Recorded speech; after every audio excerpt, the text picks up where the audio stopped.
Pablo Emilio Escobar गेविरिया का जन्म 1 दिसंबर 1939 को कोलंबिया के रियो नेग्रो में हुआ था। वह इतिहास के सबसे कुख्यात ड्रग लॉर्ड्स में से एक थे। उन्होंने मेडेलिन कार्टेल का नेतृत्व किया, जिसने 1980 और 1990 के दशक में कोकीन व्यापार पर अपना प्रभुत्व जमाया। एस्कोबार की आपराधिक साम्राज्य, उसकी हिंसा और उसकी अपार दौलत ने उसे अंतर्राष्ट्रीय स्तर पर कुख्यात बना दिया। यहाँ उनके बचपन से लेकर दुनिया के सबसे वांछित अपराधी बनने तक की कहानी का विवरण है। इससे पहले कि हम आगे बढ़ें, हमारे चैनल को फॉलो या सब्सक्राइब जरूर करें ताकि आप और भी बेहतरीन कंटेंट मिस न करें और हमें अपनी प्रतिक्रिया देना न भूलें। आप हमें नए वीडियो के लिए टॉपिक्स भी सुझा सकते हैं जिन पर आप देखना चाहते हैं। एस्कोबार एक मध्यम वर्गीय परिवार में पैदा हुए थे। उनके पिता एक किसान थे और उनकी मां एक स्कूल शिक्षिका थी।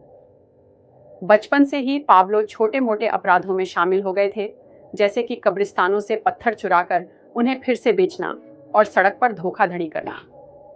लेकिन एस्कोबार की महत्वाकांक्षाएं बहुत बड़ी थीं। वह अपार धन और शक्ति की तलाश में थे और 1970 के दशक में कोलंबिया में फलते फूलते ड्रग व्यापार ने उन्हें एक बड़ा मौका दिया। 1970 के दशक के मध्य तक एस्कोबार ने कोकीन व्यापार में प्रवेश किया। उस समय कोलंबिया कोकीन उत्पादन और वितरण का मुख्य केंद्र बन गया था और संयुक्त राज्य अमेरिका में इसकी मांग तेजी से बढ़ रही थी। एस्कोबार ने इस बढ़ते बाजार का पूरा फायदा उठाया। उन्होंने कोकीन प्रोसेसिंग लैब्स और एक परिष्कृत वितरण नेटवर्क स्थापित किया। एस्कोबार और उनके मेडेलिन कार्टेल ने नए तस्करी के तरीकों की शुरुआत की और आक्रामक रूप से ड्रग मार्गों पर कब्जा किया, जिससे वे बहुत तेजी से अमीर बन गए। एस्कोबार ने प्लाटा ओ प्लोमो, चांदी या सीसा की रणनीति अपनाई, जिसका मतलब था कि या तो लोग उनकी रिश्वत स्वीकार करें या फिर मौत का सामना करें। इस भ्रष्टाचार और हिंसा के मिश्रण ने उन्हें अधिकारियों और व्यापारिक प्रतिस्पर्धियों पर नियंत्रण रखने में मदद की। अपने चरम पर एस्कोबार का मेडेलिन कार्टेल वैश्विक कोकीन बाजार का लगभग 80% नियंत्रित करता था।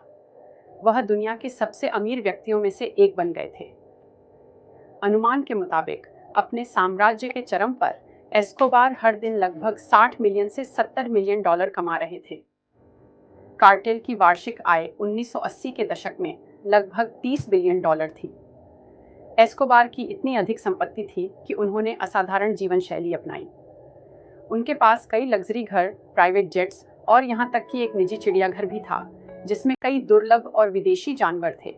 ऐसा कहा जाता है कि वे हर महीने लगभग 2500 रबर बैंड पर खर्च करते थे, जिनका उपयोग वे नकदी को बांधने के लिए करते थे। उनके पास इतनी नकदी थी कि एक समय पर वे चूहों के कारण अरबों डॉलर खो चुके थे, जो गोदामों में रखी नकदी खा जाते थे। अपने साम्राज्य को बनाए रखने के लिए एस्कोबार ने अत्यधिक हिंसा का सहारा लिया। कहा जाता है कि एस्कोबार लगभग 4000 से अधिक हत्याओं के लिए जिम्मेदार थे, जिनमें पुलिस अधिकारी, न्यायाधीश, पत्रकार, सरकारी अधिकारी और विरोधी गैंग के सदस्य शामिल थे। उनकी हत्या करने वाली टीम, जिन्हें सिकारियोज कहा जाता था, उनकी आज्ञा पर हत्या, बमबारी और अपहरण करती थी। कुछ प्रमुख घटनाएं निम्नलिखित हैं।